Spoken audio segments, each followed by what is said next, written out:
Welcome back to Handheld Hero. Xbox might be rethinking one of the biggest questions around its brand, exclusives. And this matters because it comes right after the Game Pass conversation.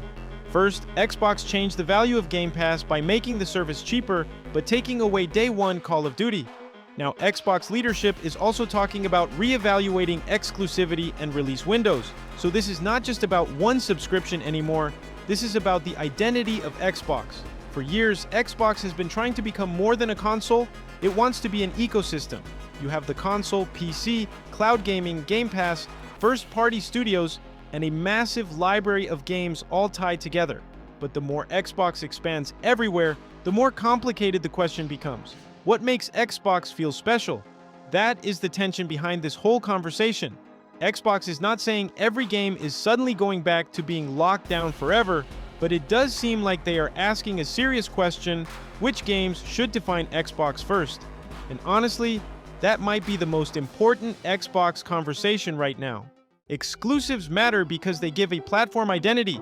They are not just games on a release calendar, they are the reason people associate a platform with a certain feeling. For Xbox, Halo is the obvious example. Halo is not just another shooter. For a long time, Halo was Xbox. It gave the brand a face, a tone, and a reason for people to care. Forza does something similar in a different way. It gives Xbox a premium racing identity. It is colorful, polished, accessible, and technically impressive. Then you have games like Indiana Jones, which show that Xbox can still have big cinematic adventures that feel expensive and important. That is why this conversation matters. If every major Xbox game feels like just another release floating inside a giant ecosystem, the brand can start to lose its edge. A strong exclusive does not only sell copies, it creates identity. It makes people say, that feels like an Xbox game. And that is something Xbox needs more of. The answer probably is not simple. Xbox does not need to lock every game away forever, but it also cannot make every major release feel like it has no special connection to the platform. The realistic middle ground is release windows. That means some games launch first inside the Xbox ecosystem, get their moment, define the platform for a while, and then Xbox can decide what makes sense later. That gives Xbox something important, a reason to be first, because that is the part that matters. Xbox does not necessarily need every game to stay exclusive forever, but it does need players to feel like Xbox is where certain games matter most. That is especially true for games like Halo, Forza, Gears, Fable, and other major first-party releases. Those games should not feel interchangeable. They should feel like pillars. And if Xbox wants its ecosystem to feel strong, it has to protect that feeling. Not every game needs the same strategy. Some games are built to reach as many players as possible. Some games are better as subscription value. Some games are better as premium releases. But the biggest identity games need to mean something. This is why the exclusivity conversation feels connected to Game Pass. Both stories point to the same thing. Xbox is becoming more practical. With Game Pass, Xbox seems to be admitting that not every massive game fits the subscription model the same way. Call of Duty is too big and too valuable as a full-price release to treat like a normal catalog game on day one. With exclusivity, Xbox may be realizing something similar.